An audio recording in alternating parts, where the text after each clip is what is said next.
শুধু ফোন নিয়ে থাকা। হ্যাঁ মা, কি বলবা বলো। শোন, তোর ফুল মাসি তোর জন্য ভালো একটা ছেলে দেখছে, অল্প বয়স, ভালো চাকরি করে ছেলেটা। ও, ফুল মাসি আমার জন্য ভালো ছেলে দেখছে। তো মা, তুমি যখন বিয়ের কথাই বলছো, আমি তোমাকে কিছু কথা আজকে বলতে চাই। হ্যাঁ, কি বলবি বল। কি মা, কষ্ট করে অল্প বয়স, ভালো চাকরি এইসব ছেলে খুঁজতে যেও না, কারণ এদের সঙ্গে বিয়ে দিতে গেলে লক্ষ লক্ষ টাকা তোমার খরচ হয়ে যাবে। ওর থেকে মা, তুমি আমার জন্য একটা বুড়া, যত বুড়া পারো, যত বয়স্ক পারো, একটা লোক দেখো, তাকেই আমি বিয়ে করব। এসব কি বলছিস? তোর কি মাথাটা পাগল হয়ে গেছে? তুই বুড়া মানুষের বিয়ে করবি?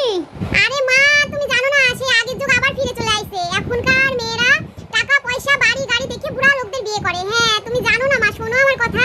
তারপরে সেই বুড়া লোকটাকে বিয়ে করব, করে আমি একটা ইউটিউব চ্যানেল খুলবো আর ফেসবুক পেজ খুলবো। তারপরে তাকে নিয়ে আমি ব্লগ ভিডিও করব। এদিক থেকে